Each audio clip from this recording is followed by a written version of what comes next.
makakamit. 936-2551 iyong tatawagan. Si Daki Dakanay, hanapin mo lamang.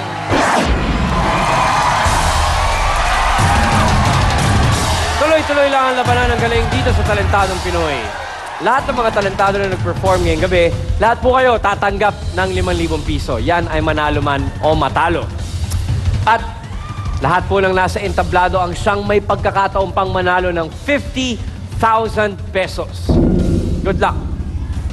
Pero mananalo lang kayo ng 50,000 pesos kapag napatumba nyo ang ating two-time defending champion na si Monica.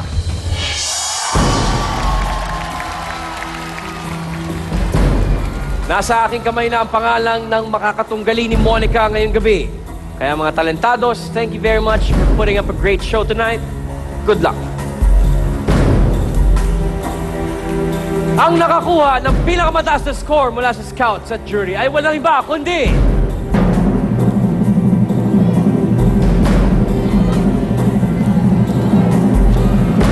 JV Galar! Thank you very much, talentados. Okay, JV, dahil ikaw ang napili na ating scouts at jury na humarap sa ating champion, ibig sabihin, may 10,000 pesos ka na at buhay na buhay pa ang iyong chance maging champion tonight, 50,000 pesos. Pero sa ngayon, relax ka muna. Enjoy mo muna ang pagkapanalo mo, okay? Nakapagtapos ng isang 2-year course ang ating defending champion, ngunit hindi ito ang nasa puso niya nung kunin sa kolehiyo ang kanyang kurso. Alamin natin ang storya kung bakit nagkaganito. Nagtapos po ako ng drafting technology sa Bulacan State University sa Bulacan. Bali, ang kukunin ko po dapat talaga architecture. Mahilig po kasi ako na mag-drawing, yan, mga plano ng bahay. Yan, gusto ko po. Medyo kinapos kami sa budget, kaya sa drafting technology po ako bumagsak. Kaya po kami kapos sa budget kasi yung nanay ko po, wala naman po siyang trabaho. Tapos yung buong pamilya po namin, doon lang po umaasa sa maliit na tindahan sa palengke ng Hagunan. Yung tita ko po yung nagpaaral sa akin sa kolehiyo. Parang medyo naiinggit ako kasi yung mga kaklase ko po nung high school, nakuha po nila yung course na gusto nila, samantalang ako po, hindi. And kahit hindi ko po na ituloy yung gusto kong course na architecture, na-practice ko naman po yung hilig ko sa arts, through sand art. With yet another heartfelt display of her artistry, please get ready for our two-time defending champion, Monica.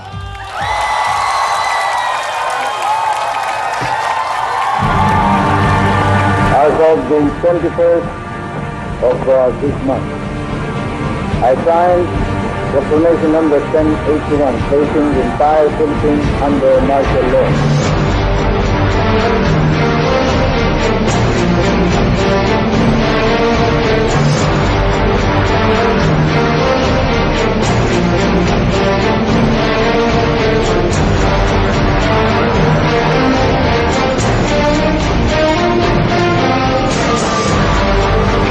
Then I die, and there's only one to suffer. So long as you will continue the struggle and carry the torch, then I think we'll have a better Philippines rather than if one carrying the torch will have many. And that's my answer.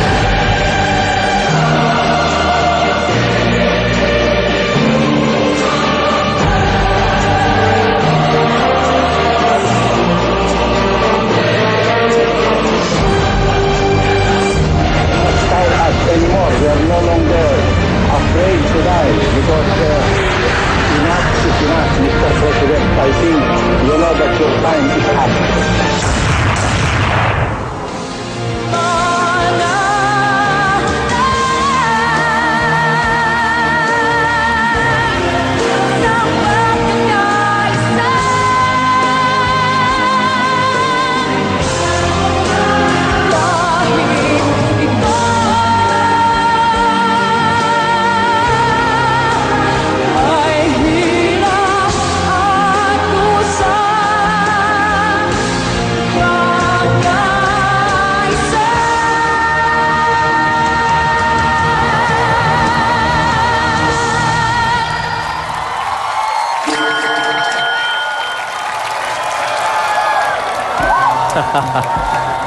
Two-time defending champion Monica vying for her third win tonight. Monica? Aba, iba na talaga champion, ha? Nakadress ka na ngayon, ha? And you're smiling tonight, Monica. That's very good to see. Mas relax ka ba ngayon dahil ikaw na ang two-time champion? Mas relax na? Okay, pero mahihain pa rin si Monica. Okay, guys, what do you think? Who? Ayan, hinihintay ko talaga na tawagin ako. Afraid of that. Kaya pala nagdilaw ka, te. Oo, happy people power naman sa'yo. Oo. Dahil dyan, ninaaliw naman ako maganda kasi di ba si Joseph the Artist, ang mga effect niya, yung mga love story, mga ganyan, buhay ni ganite, buhay ni ganito. Ito naman yung pagka-historic, no? Maganda naman yun, naaliw naman ako at parang nag-reminisce ako ng kabataan ko dahil EDSA ito. Oo, mga siguro mga 1 year old ako niyan. Wow! Ang bata ko! Tigas mo, Ten! Sabi ko, tinatanong ko nga si Miss Bing, anong yun? No? Hindi ko rin alam. Hindi ba reporter ka Ayaw niyo sabihin, alam ko, gano'n. Kaya nga hindi ko na in-extend sa'yo, Derek. Hindi. Award-winning na si Direk niya nung nangyari. Ay, oo naman! Baka nakailang Urian Award na yan, nakailang pop na. Hindi, maganda naman kasi at least iba naman yung atake mo from Joseph the Artist, di ba? Ang wish ko lang sa susunod, try naman natin impeachment trial. Tignan lang natin kung makaya mo. Kasi Ay, boring yun, boring. Oo, pati yung mga bank managers, yung mga kung sino-sino, mga documents, kung fake ba, kung authentic. Gusto ko yon naman para maiba lang, no? Tingnan natin kung kaya mo i-drawing lahat ng mga senador, lahat ng mga judge, yung prosecution, yung defense. Oo. Tapos yung init ng ulo nila dapat makita namin dyan sa ginagawa mo, ha? Yun ang challenge ko sa'yo kasi magaling ka na, so dapat hirapan pa natin, okay? Ikaw na. Salamat po. Thank you very much. Ang batang-batang si Mr. Fu. Bing. Ang galing. Ang galing. Nangilabot ako dun sa nahalata tuloy na present na tuloy ako ng mga panahon na yan. Bata ka pa naman nun. Di ba kasama pa mami at daddy mo nung Oo. panahon? okay. Batang-bata, mga 2. Nasa DAPS ka na ba nun? Hindi kita kinakausap. Hindi tayo close. Pero nangilabot ako. Aminin ko, nangilabot ako. Ang ganda. Hindi madali ang pagdodrawing. Mahilig rin kasi ako mag-drawing. I also paint. Hindi madali yung ganyan, lalo na pag yung medium mo is sand. Mahirap. Hindi siya madaling makontrol. So, believe ako sa kakayahan mo. Congratulations. Thank you po. Thank you very much, Bing. Direk Joey. Alam mo, Iha, I was prepared to get bored with you tonight. Kasi sabi ko, ilang beses mo pwedeng panoorin na isang sand artist na hindi ka mabobore. Pero aaminin ko, naantig ang puso ko nang nakita ko ang rendition mo tonight dahil oo, nandoon ako sa unang EDSA 1986. Oo. Okay. Hawak-hawak ko pa ang kamay ng little girl named Bing Loy sa gabing panahon na yan. No, direct naka-diapers ka pa naman daw noon. Adult diapers. Sandali, may papatayin lang ako, ha?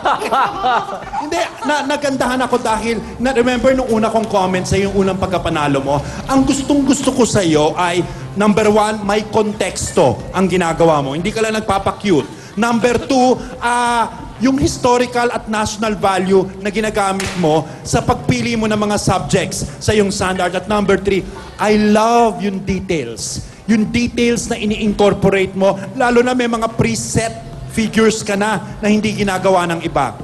Sa bagay na yan, mukhang sayo na naman ang gabing ito. Thank you very much, Direk. Thank you very much, Sand Scout. Monica, maraming salamat sa iyong performance. At eto, pangatlong beses mo nang gagawin to. Memorize mo na ba? Please step to my right. Let's call back on stage your challenger, JV. JV, dito ka sa aking kaliwa. Magpatuloy pa rin ba ang pag-ipon ni Monica ng karangalan? O si JV na ba ang mag-uwi ng corona para sa gabing ito? Well, the scores have just finished being tabulated, so jury, may I please have the results? The chairman of our jury tonight is Binibining Pilipinas International 2008 and one of the hosts of TV5's Good Morning Club, Miss Pat Fernandez. Magandang gabi, Chairman. Good evening. Meron na po bang desisyon ng ating jury? Yes, we have. Thank you very much, Chairman.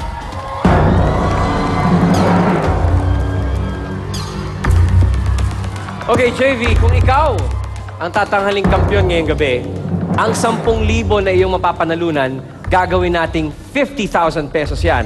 At ang maganda dyan, mag-uumpisa na ang iyong lakbay patungo ng Hall of Fame. Kaya JV, good luck. Monica, you've already won twice, so that means ang total mo is 100,000 pesos na. Tonight, you're vying for your third win. And if that happens, ang ibibigay namin sa'yo ay 75,000 pesos for a total of 175,000 peso winnings. So Monica, more importantly, you'll be halfway sa iyong biyahe tungo Hall of Fame. Good luck. Now, before I announce the winners for tonight, meron lang imbitasyon si Miss Bing. Bing, meron kang Thank you. invitation sa ating fans? Gusto kong anyayahan lahat ng mga tao dito at lahat ng nanonood. Siyempre, abangan nyo ho ang Felina. Bukas na ho ipalalabas ng 3 p.m. Siyempre, dito lang sa TV5. Ito ho yung very first time na magkakaroon ng afternoon drama ang TV5. Kaya abangan nyo ho, Felina. Maraming salamat, Bing. Okay. Ito na talaga. Ang ating talentadong Pinoy ngayong gabi ay walang iba kundi... Congratulations! Monica! JV, thank you very much. Monica, congratulations. It's your third win. Here's 75,000 pesos. Galingan mo pa sa susunod na mga araw dahil tsak, pahirap na ng pahirap. But for now, enjoy your winnings. Thank you, Monica. Mga kapatid, magkita ulit tayo next week for more of the best Pinoy talents on television. I am Ryan Agoncillo at ito ang nag-iisang...